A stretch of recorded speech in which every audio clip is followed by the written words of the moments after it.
not going to hide the ball here from you. The first real-life lightsaber has been created. I repeat, the world's first ever working lightsaber has been created.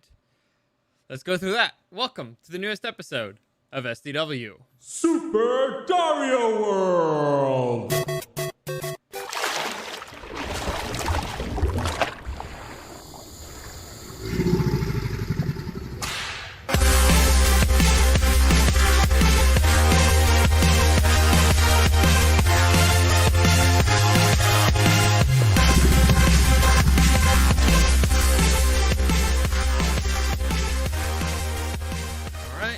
I'm back, and so I saw this story, and I honestly couldn't believe it.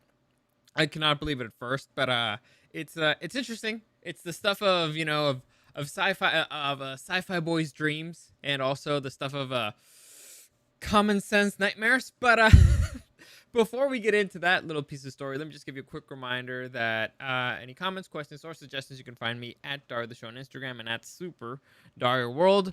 Also, live streaming at pretty much every day, Monday through Friday, on YouTube and on Twitch. You can find me at Super Dario World. Still have not decided what I'm going to do with Facebook. I'm waiting for news on that. Like I said, I'm still going to break it down because I need more information, and I'm waiting to see what happens afterwards. But for the moment, if you want to follow me, I update everything on my Facebook page at Super Dario World. I feel like I'm a little low. Am I a little low? There you go. So, well, let's get into this this fun little piece of news here. There's a YouTube channel out there called the Hacksmith, and they have their channel, the Hacksmith, on YouTube. You can check it out, and their company, I guess, is called Hacksmith Industries. And for the past few years, they've been working on creating a lightsaber. Now, they had created one before, but it had kind of like a rod going through in the middle of it, so everybody's like, that doesn't really count, does it? Well, it looks like they finally created, or they haven't perfected it yet, but they finally got a functioning plasma-based retractable lightsaber. Now, the only issue here with this thing is that it has like a giant pack on it. Like if you look at the guy here in the image, I'll make this bigger. This guy here, he has a pack. But let's just go through this real quick. Hey guys, I'm the Hacksmith, and I'll have the video playing on in the background so you can kind of see what's going on. And they do some tests.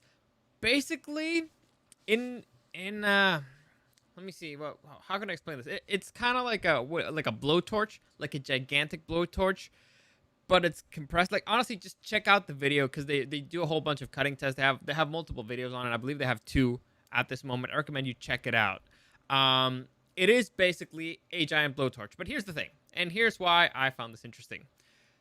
The thing here is, I'm going to make this small because I'm going to have copyright issues. But the thing that caught my attention here is we are way more, let's see, that this technology is way more advanced than I expected for this particular period of time. I did not expect this to actually happen. I did not expect somebody to seriously be working on this, ever. However, it looks like people are. And like I said, it's pretty advanced for where it is right now. Which means that, theoretically, it will get more advanced in the future. And here's the fun part. The countdown has officially started for the first lightsaber death. Or the first lightsaber hospitalization or mutilation or stuff like that. It's only a matter of time, ladies and gentlemen. It's only a matter of time before some kind of an idiot, probably looks a lot like me, or sounds a lot like me, or does things that those guys do. It's only a matter of time for them to get chopped into pieces. Or, accidentally, you're looking at it and you turn it on. It's only a matter of time. And I can't wait for the day when that news gets released. It's going to be hysterical. So, I'm happy. What's the stupid ad playing there? So, I'm happy that we're this advanced. If you can see, it's actually cutting through metal. Like I said, it's like basically a giant blowtorch. Which, if you think about it, that's really what a lightsaber is. But at the same time, it's scary. It's a little bit scary. Think about there's going to be humans walking around with this, because eventually they're going to make it smaller, because that's how technology works. We make things smaller and smaller, so the pack is going to get smaller. So I'm guessing they have to figure out the source, and they've also figured out, like, different colors for it. It's going to be interesting. The future is now, all right? The future is now. So, there you go. This is probably one of the most impressive ones when they're going through like an actual steel-plated door, and they're just cutting through it, man. Like it takes a little bit of patience, but it cuts through it. So, like I said, I don't think that you can actually fight with them yet because, it would just go right through through one or the other. But I can guarantee you they're working on it. I can guarantee you that this isn't like they're not done yet. No, this is only the beginning. So interesting stuff there. If, like I said, if you care about these sort of things, I find it interesting. So there you go. The future is now, bitches. So there you go. To quote Malcolm in the Middle, Dewey from Malcolm in the Middle. So let's move on to a different little piece of news. Some update from stuff that I missed over last week. First off, casting news. So Joaquin Phoenix has been cast to portray Napoleon Bonaparte in Ridley Scott's newest biopic. Now, this is interesting to me for a lot of stuff because if you've listened to my my reviews of Raised by Wolves, which I will continue, I get burned out on that stuff. I don't know why. The season's done and now it's like I need to catch up, but I will, because I still haven't finished the show. Like I legit, I said I'm gonna watch an episode, I'm gonna do a review. I'm gonna watch an episode, I'm gonna do a review. And if I don't do it, I don't watch the episode. So that's one of those things that's kind of been hanging over me. But I will do it eventually. Anyway, so Joaquin Phoenix. First off, I'm a Ridley Scott fan. Ridley Scott, you may remember him from The Martian, Gladiator, Alien, one of the greatest directors of all time. And actually, Joaquin Phoenix worked with Ridley Scott on Gladiator, where Joaquin Phoenix won, I believe, his first Oscar for Commodus, one of the best villains out there, one of the most hateable villains of all time. He played Commodus there. And Joaquin Phoenix has slowly become probably the best working actor in Hollywood right now. So the news of this is pretty big. For those of you who don't know, Napoleon Bonaparte, it's the French emperor, kind of an important guy in history, and his story is actually pretty interesting. I remember a buddy of mine, my buddy Ernie, he had a series of Napoleon Bonaparte. It was like a TV series. I don't remember exactly who made it, but the show was great. I loved it. It was fascinating. His way of looking at war and the way he redefined it, it's fantastic. I read a series of books, complete fiction. It's a reimagining of the Napoleonic Wars, but if dragons had existed, it's great. I highly recommend it. It's called the Timur series. It's a lot of fun. And even there, they show you how Napoleon rethinks the art of war with dragon warfare. It's great. Honestly, it's great. So he's a very interesting character. One of the most important men in history. So getting a great actor to do it, getting a great director to work on it, fun stuff. Now, it's the title of the movie is called Kit Bag. And apparently it's coming from a saying that he says that there's a general staff hidden in every soldier's kit bag. And this is because Napoleon Bonaparte was not highborn, so he actually worked his way up. I mean, he wasn't like low born, but he wasn't like a royalty, back in the day and before they didn't really respect you unless you were royalty. Anyway, so the movie should be pretty interesting. It's not exactly clear what period of his life, but Joaquin Phoenix is not exactly a spring chicken, so they can't go... I mean, I guess they have the technology now, but it's probably going to be in his later years. It's probably going to be right in the middle of the Napoleonic Wars, or maybe afterwards. I don't know, after his exile. I don't know. Who knows?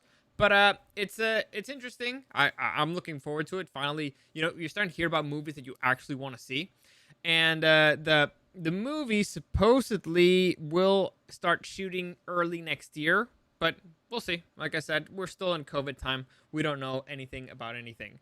What's the meme? What does it say? I don't know shit about fuck. And that's pretty much how scheduling has worked in the film industry this year. Moving on, there's been a rumor in the MCU about Andrew Garfield and Tobey Maguire appearing in the next Spider-Man MCU movie. This would be Spider-Man 3. And so, first off, shooting will begin early next year for the next Spider-Man movie. And I think it has a lot to do with Disney. They're trying to move up their schedule because they're fucking desperate. Because things went wild with COVID and everything's out of whack. And they're probably losing a buttload of money. And so I think they're going to move stuff up. And one of their biggest titles out there is probably Spider-Man. In fact, I've always mentioned Spider-Man as the crown jewel of the Marvel cinematic of Marvel in general.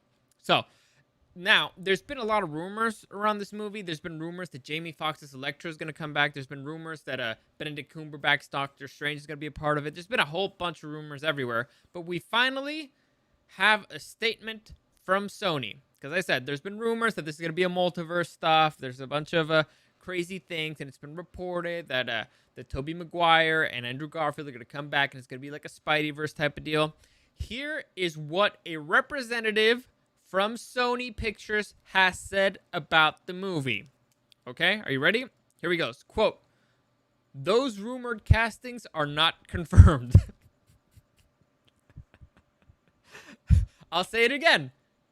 Those rumored castings are not confirmed. So, I mean, if you want rumored castings are not confirmed. So, I mean, if you want to speculate, it's not a definite no. And it's not a definite yes. It does, however, you know, I've always said that there's something to not definitely denying something. Like if let's say, for example, they don't want to shut the door on an idea. For example, they're like, well, we don't have him right now, but we would like to have him in the future. You don't want to say a definite no. I don't think that's okay, because you could be like, let's say right now, there's no plans of having Tobey Maguire or Andrew Garfield appear in the next Spider-Man movie. And and they're asking you about it and you say, no, it's fine. That means that if you change your mind in the future and then they ask you like, hey, did you like to us back then? You're like, no, it was true back then. Things changed. So the fact that they're not giving a straight out no is a bit telling. It's the way that they're saying it. It's so short, it's so concise, and I guess if they're trying to, in a way, keep attention in the movie. They're trying to make things exciting.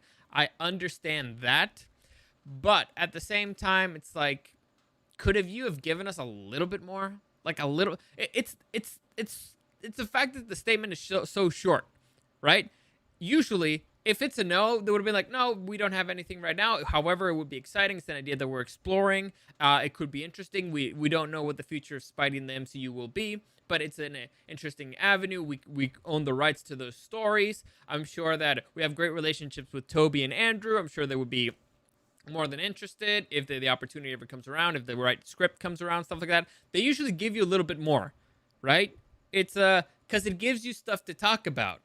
It gives people like it would give people, you know, like a little bit of hope.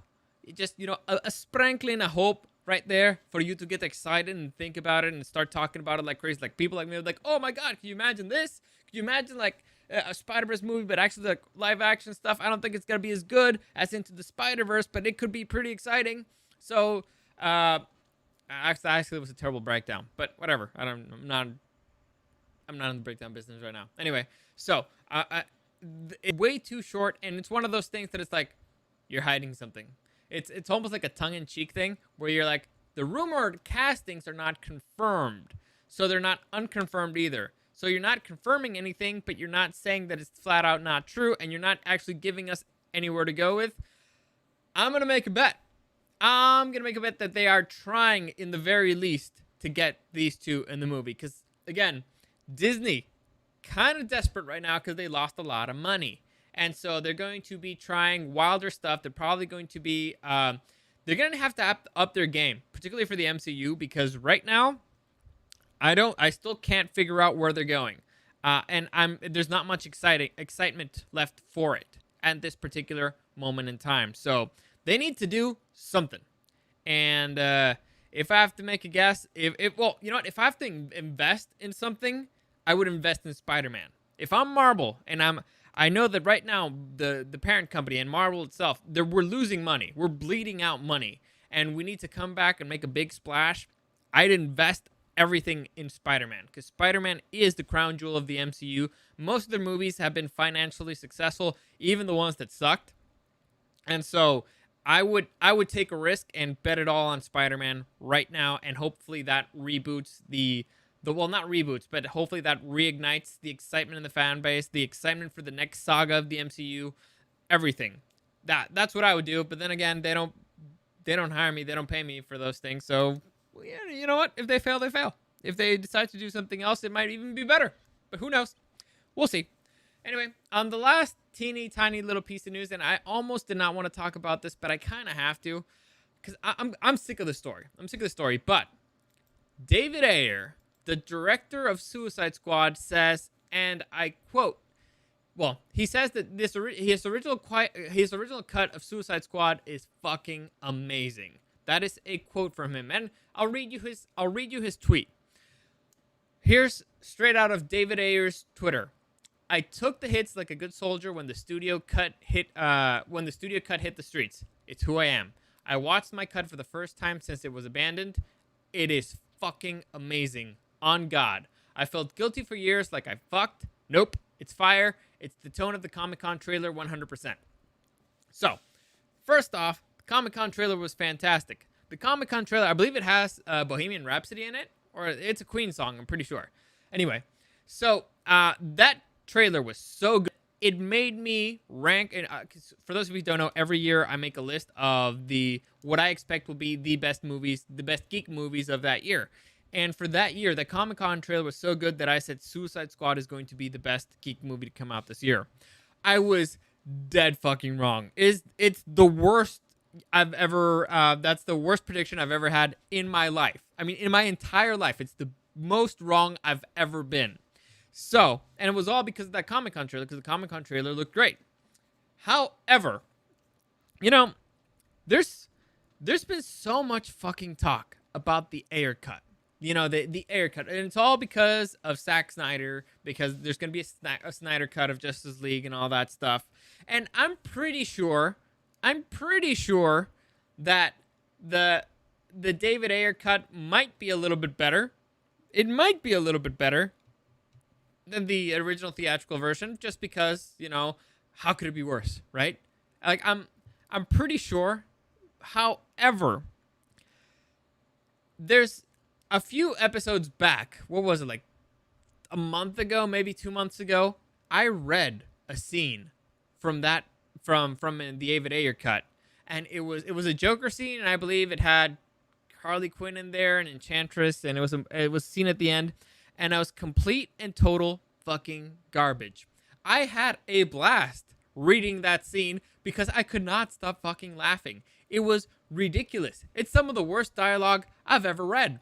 And so even you know what? I'm pretty sure that even me, you know, acting it out and completely butchering the scene is probably better than what they had on screen, because the scene was total fucking garbage. It was ridiculously stupid. So the fact that this guy, I mean, I get it. If it's an opportunity for you to make money, of course you're going to say it's the greatest thing ever. If it's an opportunity for you to kind of redeem yourself, I can understand it. However, it being fucking amazing, highly doubt it, because I read your scene. Now, if I have to guess, we will get an Ayer cut eventually. We will. Honestly, right now, I want to see it. Not because I think it's going to be better, but just because I can actually fucking criticize the guy and be like, because right now he's like, oh, my cut was better and they gave us a crappy one. I'm like, all right, fine. I want to see the real one, and I want to totally fucking take you to town after seeing it. If I'm wrong, if it's actually a good movie, I'll be like, oh, actually, you know what? It was pretty good. They actually did him a disservice. But if it's crap, like the scene that I read, then I will have so much fun breaking it down and ripping him open a new fucking asshole of how fucking terrible it is. And that's, honestly, if I have to put my money on it, it's still going to be as terrible as them. It's probably going to be a little bit better, but it's still going to be terrible. You know what I'm saying? It's like, you know, I won't go. I was going to go into a very disgusting example, but I'll save you from it. I'll save you from it. You don't need that in your life. I don't need it in my life. Anyway, so, overall, I think we will see the Ayer cut eventually, because they've talked about it too fucking much. They've talked about it too much. There's been too many rumors, and I think that it's pretty much free money for Warner Brothers at this point. It's like, well, we already have the cut. I mean, clearly the guy just resaw it, so they have the cut. They don't have to shoot anything. They probably have to do a little bit of advertising for it or whatever, but they're already doing free advertising, you know, putting it out on Twitter. They're creating the rumors and all that stuff, talking about, you know, showing artwork, releasing that scene. So they're already doing the work, the build up to it, similar to what they did with the Snyder cut, and they don't have to shoot anything. They already have everything they need. So in a time where shooting things has been kind of difficult, in a time where everybody's just trying to make money because the film business is taking it in the teeth, it seems logical to me that this will be released. And honestly, I am looking forward to it just so that I can fucking destroy it, because I think it's gonna be terrible. So there you go. Think of that what you will. I don't know if you're excited for it, if you're a fan, if you actually liked it. Let's just say I think you're wrong. And one day I'll make a summary of it. One day I'll make a summary. You know what? I'll save it. I'll save it because I'm pretty sure that the Ayer cut's gonna come out. And if the Ayer cut comes out, I'll make a summary of it, and then I'll just rip it to shred the same way I ripped the Birds of Prey. But anyway, that's it for today. That's it. That's a good place to stop. As always, any comment, questions, or suggestions, you can find me at Dario the Show on Instagram and at Super Dario World. Live streaming pretty much every day if you want to join me. If not, you just want to check out the video on YouTube. It's at Super Dario World on YouTube and at Super Dario World on Twitch. As always, thank you for listening, and I'll see you again next time.